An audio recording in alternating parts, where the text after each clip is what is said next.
Kuil Surgawi Guntur telah mengeluarkan keputusan untuk memanggil semua keluarga budidaya untuk berkumpul di Kuil Surgawi Guntur untuk memasuki sistem bintang aliansi. Berita ini seperti badai yang menyapu sistem bintang Alhiven dan memicu banyak gelombang. Pada tahun-tahun yang tak terhitung jumlahnya setelah 4 alam surgawi runtuh dan lorong-lorong yang menghubungkan 4 sistem diblokir, 4 sistem bintang besar tidak memiliki kontak satu sama lain. Selain menggunakan beberapa harta yang sangat berharga yang hanya bisa membuka jalan bagi 1 atau 2 kultivator untuk lewat, tidak pernah ada operasi skala besar seperti sekarang. Di mata para kultivator sistem bintang Alhiven, sistem bintang aliansi adalah tempat yang terpencil. Namun ada segala macam rumor dari para kultivator yang telah pergi dan kembali dari sana. Rumor mengatakan bahwa sistem bintang aliansi tidak memiliki keluarga budidaya. Sebaliknya, itu sekte. Rumor mengatakan bahwa sistem bintang aliansi memiliki peringkat 1 hingga 9 negara budidaya. Itu sangat berbeda dari sistem bintang Alhiven. Rumor mengatakan bahwa sistem bintang aliansi memiliki banyak harta ajaib dan pil yang tak terhitung jumlahnya. Setiap sekte seperti peti harta karun dan setiap planet budidaya seperti harta karun. Rumor mengatakan bahwa dalam sistem bintang aliansi, kekuatan terkuat adalah aliansi budidaya. Rumor mengatakan bahwa dalam sistem bintang aliansi, para kultivator sangat haus darah.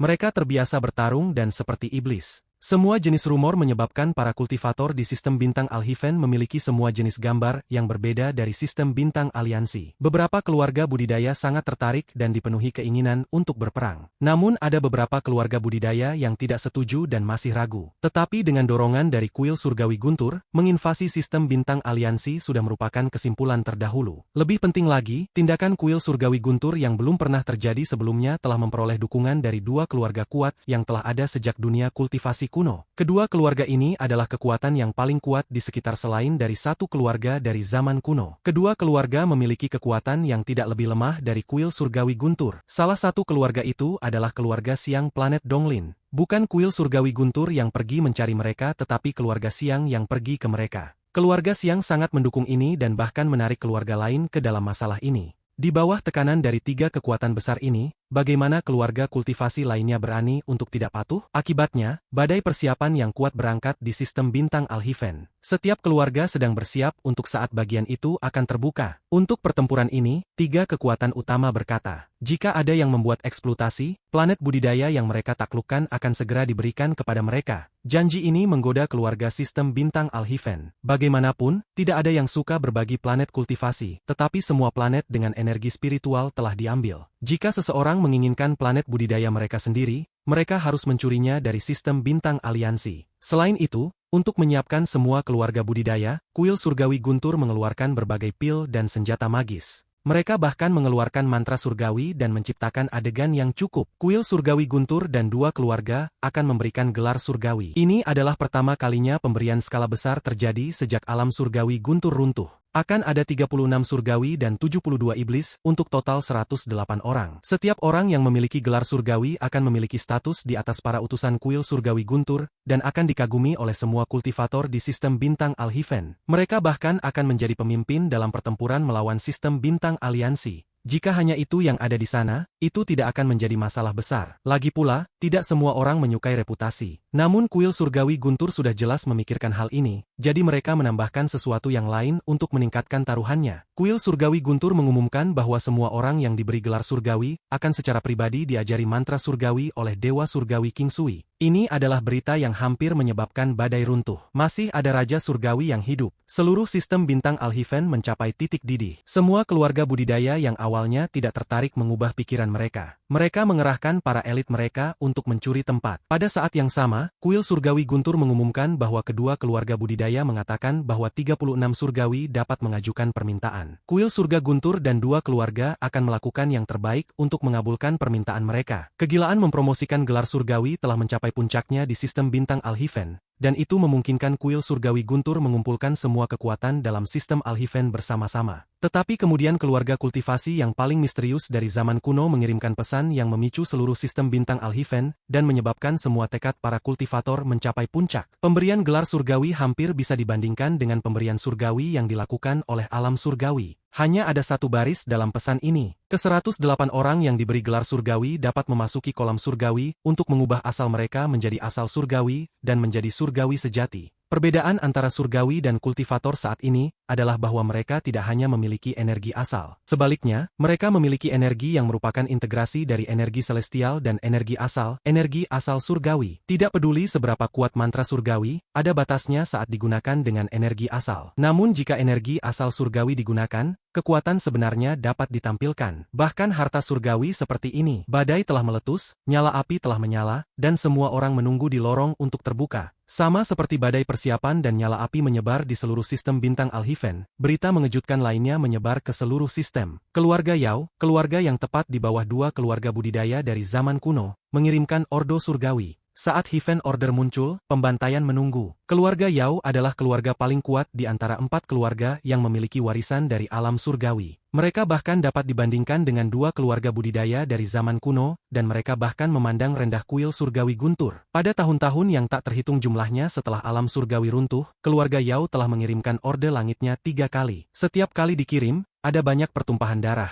dan itu tidak akan berhenti sampai targetnya mati. Saat ini sementara badai terjadi di sistem bintang Al-Hifen, orde langit keempat keluarga Yao dikeluarkan. Kali ini hanya ada satu nama dalam perintah, Su Mu. Nama ini bukan tidak dikenal, itu adalah nama yang sangat terkenal. Di antara semua berita tentang gelar surgawi, Su Mu adalah salah satu yang kebanyakan orang pikir akan mendapatkan gelar. Orang-orang yang diselamatkan oleh Su Mu dan keluarga mereka semuanya adalah pendukung namanya. Secara khusus, mereka yang diselamatkan olehnya semua menunjukkan rasa hormat dan terima kasih kepada Su Mu saat berbicara tentangnya. Popularitas Su Mu berangsur-angsur meledak, dan ia menjadi salah satu dari sedikit yang terkenal di keempat wilayah sistem bintang Al-Hifen. Dan pada saat ini, orde langit keluarga Yao hanya memiliki satu nama. Jelas sekali bahwa keluarga Yao ingin membunuh Su Mu. Tidak peduli seberapa kuat Su Mu, sangat sedikit orang yang percaya bahwa dia bisa selamat dari serangan keluarga Yao. Setelah orde langit H dikirim, Su Mu akan mati. Hanya beberapa orang terpilih, seperti Sengong Hu dan Zhang Kongli, mencibir. Di mata mereka, keluarga Yao tidak memiliki kualifikasi untuk melawan tuan mereka. Keluarga Yao telah mengirimkan sejumlah besar anggota keluarga dan banyak keluarga terkait seperti jaring di sistem bintang Al-Hifen, untuk memastikan mereka menemukan Su Mu. Saat persiapan untuk gelar surgawi berlangsung, pencarian keluarga Yao untuk Su Mu mencapai puncak yang belum pernah terjadi sebelumnya. Munculnya orde langit keluarga Yao dan pencarian besar menyebabkan nama Su Mu mencapai prestise yang lebih tinggi. Namun sebagian besar kultivator percaya bahwa nama ini akan berumur pendek karena hidupnya akan segera berakhir. Bahkan orang-orang yang diselamatkan oleh Wang Lin terdiam. Bukannya mereka tidak mau membantu, tetapi mereka semua memiliki keluarga sendiri dan mereka tidak bisa melawan keluarga Yao. Namun saat keluarga Yao mencari, Su Mu telah menghilang. Tidak ada yang bisa menemukannya, seolah-olah dia telah menghilang dari sistem bintang Al-Hifen. Pada saat ini Wang Lin terbang di domain aneh. Hanya ada kabut abu di hadapan Wang Lin, tapi itu tidak bisa menghentikannya sama sekali. Di belakangnya, anggota klan abadi sangat tenang. Berbulan-bulan terbang dalam kabut telah menyebabkan mentalitas mereka mengalami serangkaian evolusi. Kebingungan sejak awal telah menghilang dan digantikan dengan ketegasan dan niat membunuh. Selama beberapa bulan mereka mengikuti Wang Lin dalam kabut, mereka melihat dan bertarung dengan banyak binatang buas. Meskipun jumlah mereka telah berkurang, aura pembunuhan mereka secara bertahap menebal. Pada saat ini anggota klan abadi seperti dewa pembantaian mengikuti Wang Lin. Di tengah barisan mereka adalah wanita dan anak-anak, tetapi ekspresi lemah juga menghilang dari mereka. Jika mereka bisa keluar, mereka akan hidup. Jika mereka tidak bisa, maka mereka hanya akan dimakan oleh binatang buas di sini. Berkat pertempuran berdarah ini, klan abadi dengan cepat tumbuh. Ada bayangan Wang Lin di antara mereka. Lagi pula, untuk orang-orang sederhana ini, Wang Lin adalah satu-satunya contoh yang bisa mereka pelajari. Setelah menghabiskan berbulan-bulan dengan mereka, bahkan Wang Lin harus mengakui bahwa klan abadi berbakat dan cerdas. Mereka memiliki akar kultivasi yang baik, dan kemampuan mereka untuk meniru agak menakutkan. Hanya dalam beberapa bulan interaksi dalam kabut, orang-orang ini telah mempelajari resolusi Wang Lin, ketenangan Wang Lin, dan juga niat membunuh Wang Lin. Seringkali saat mereka bertindak, mereka sangat tegas dan tanpa ampun. Mereka menggunakan semua jenis mantra tato di kabut untuk melawan binatang buas. Apa yang menyebabkan mata Wang Lin menyipit adalah bahwa orang-orang ini sangat pandai dalam serangan kelompok. Serangan kelompok mereka hampir mulus dan bisa melipat gandakan kekuatan mereka. Jika bukan karena fakta bahwa mereka harus menjaga wanita dan anak-anak mereka, mereka akan menjadi lebih ganas. Wang Lin merenung saat dia membungkus wanita dan anak-anak klan abadi dalam mantranya sehingga mereka bisa bergerak lebih cepat. Pada hari ini kabut di depan mereka memudar dan Wang Lin menyerbu. Para anggota klan abadi dibebankan satu persatu. Apa yang muncul di hadapan mereka adalah langit yang cerah dan berbintang.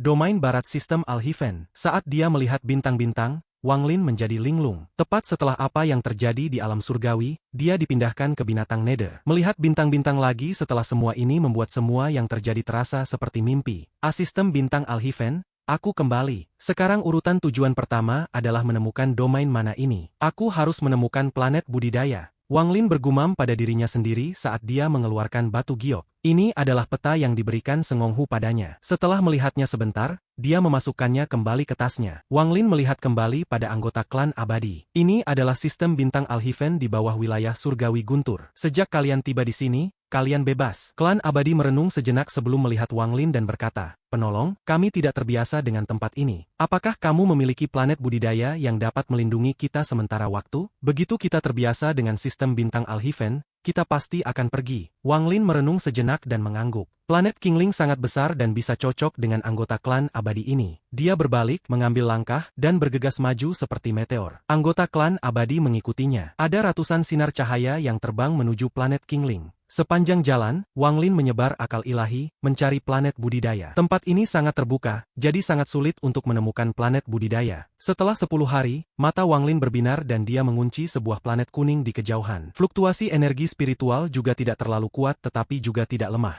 Saat mereka terbang, fluktuasi penerbangan mereka begitu besar sehingga mereka menyebar kemana-mana, sehingga mereka terdeteksi oleh para kultivator dari planet kuning itu. Begitu Wang Lin mendekat, 3 sinar cahaya keluar dari planet kuning, mengungkapkan 3 orang. Di antara mereka bertiga, salah satunya adalah pria parubaya dan 2 lainnya adalah pria tua. Ada fluktuasi energi asal yang kuat dari mereka bertiga, jelas mereka semua pada tahap ilusiin. Saat ketiganya muncul, mereka memiliki ekspresi serius. Pria parubaya memandang Wang Lin dan dengan tenang berkata, "Rekan kultivator, kamu bergegas begitu cepat, aku ingin tahu apa yang kamu butuhkan." Tatapan 2 lainnya menyapu klan abadi di belakang Wang Lin. Semakin banyak mereka melihat, semakin terkejut mereka. Orang-orang di belakang tidak memiliki fluktuasi energi spiritual sama sekali. Sebaliknya, mereka memiliki kekuatan misterius yang belum pernah mereka lihat sebelumnya. Selain itu, mereka jelas bisa merasakan niat membunuh dari orang-orang ini. Niat membunuh ini sangat kuat dan jelas dibangun dari pembunuhan untuk waktu yang lama. Lebih penting lagi, ekspresi orang-orang ini mengungkapkan aura yang sangat dingin. Ekspresi mereka tidak berubah sedikit pun saat menghadapi mereka berdua, dan mereka bahkan mengandung sedikit niat membunuh. Namun 2 lainnya merasa aneh bahwa ada perempuan dan anak-anak di antara mereka. Itu membuat mereka sulit menebak latar belakang orang-orang ini. Tepat pada saat ini, pria parubaya selesai berbicara dan dengan hati-hati memandang Wang Lin. Dia merasa seolah-olah dia terkena petir dan berpikir bahwa penampilan Wang Lin mirip dengan orde langit yang dikirim oleh keluarga Yao. Ekspresi Wang Lin tenang saat dia menggenggam tangannya dan dengan tenang berkata, "Aku tersesat. Aku ingin tahu wilayah apa ini dari sistem bintang Alhiven. Apa nama planet ini?" Pria parubaya itu merenung sebelum mengambil langkah mundur dan berkata, "Ini adalah wilayah barat dan ini adalah planet bumi hitam. Siapa namamu?" Wang Lin menatap pria parubaya itu dan tidak menjawab. Dia mengeluarkan batu giok dan memeriksanya dengan akal ilahi. Dia menemukan lokasi planet bumi hitam dan menentukan lokasinya. Pada saat ini pria parubaya itu mundur beberapa langkah. Tangan kanannya menyentuh tasnya dan sebuah batu giok muncul di tangannya. Ekspresinya menjadi fokus saat dia memeriksa batu giok. Saat keluarga Yao mengirim ordo langit, anggota keluarga Yao mengukir penampilan Suemyu di atas giok dan mengirimnya ke banyak keluarga. Jika seseorang memberikan petunjuk tentang target ordo langit, maka mereka akan sangat dihargai. Jantung pria parubaya itu berdebar kencang saat dia memeriksa giok. Selain pakaian, orang di samping batu giok itu hampir persis sama dengan orang di depannya. Suemyu. Dia adalah Suemyu. Gelombang muncul di dalam pria parubaya, tapi ekspresinya tidak mengungkapkan jejaknya. Ekspresi pria parubaya itu biasa dan kemudian dia tersenyum. Rekan kultivator bergegas ke sini. Mengapa tidak tinggal di sini dan beristirahat selama beberapa hari sebelum pergi? Wang Lin menarik batu giok dan menatap pria parubaya itu, terutama pada batu giok di tangan pria parubaya itu. Dia dengan tenang berkata, "Tidak perlu." Dengan itu dia menyerbu ke kejauhan. Di belakangnya, klan abadi tanpa ekspresi mengikutinya. Ratusan sinar cahaya dengan cepat menghilang ke kejauhan. Salah satu pria tua memandang Wang Lin dan teman-temannya menghilang dan berkata, "Saudara Ouyang, latar belakang orang-orang ini tidak diketahui. Mengapa kamu mengundang mereka ke planet kita? Saat ini kita harus berlatih tertutup dan berusaha untuk mengambil gelar surgawi. Saudara Chen, tidakkah menurutmu orang itu tampak agak akrab?" Mata pria parubaya itu menyala dan dia melemparkan batu giok di tangannya. Kedua lelaki tua itu terkejut. Setelah dengan hati-hati melihat batu giok, ekspresi mereka sangat berubah. Itu sebenarnya dia.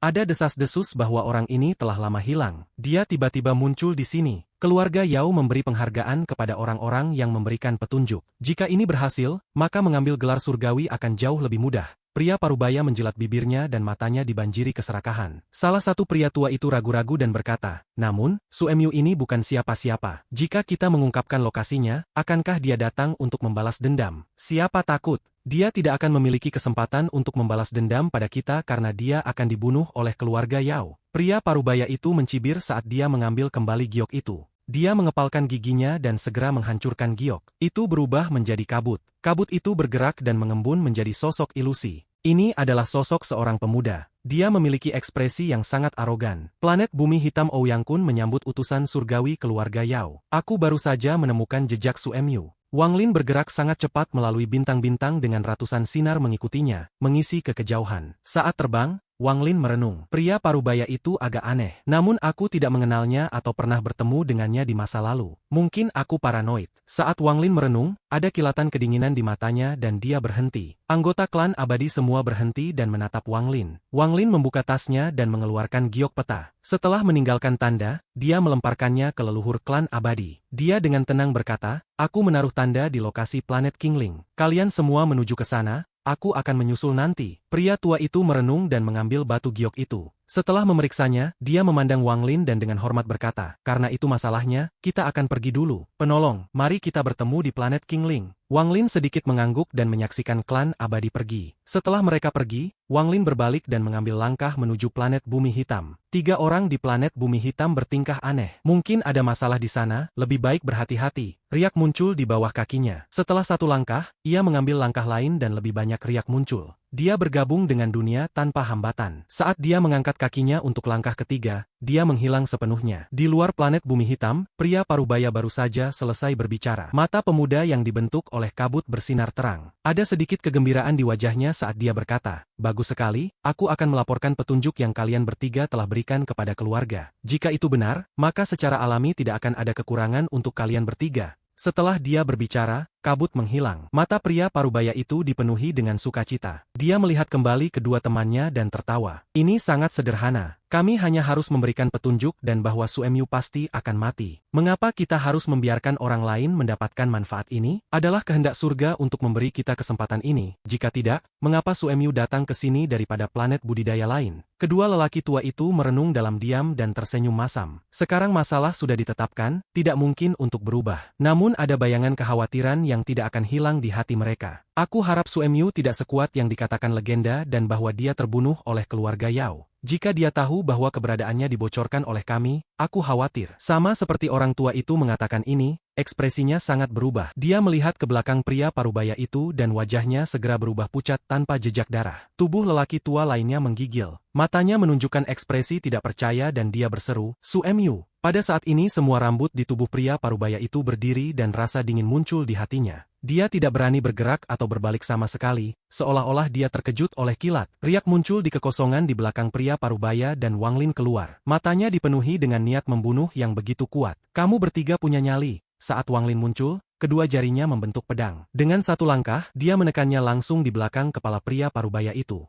Suara letusan bergema di dalam pria parubaya itu. Dia kemudian mengeluarkan sejumlah besar darah dan itu disemprotkan keluar dari tubuhnya. Saat ia terbang melengkung, tubuhnya runtuh dan jiwa asalnya mencoba melarikan diri. Namun jiwa asalnya segera ditangkap oleh Wang Lin, yang dipenuhi dengan niat membunuh. Adegan ini seperti palu raksasa yang menghantam dada kedua pria tua itu. Ini menyebabkan mereka dipenuhi teror. Mereka berdua tidak ragu untuk mundur sambil berteriak.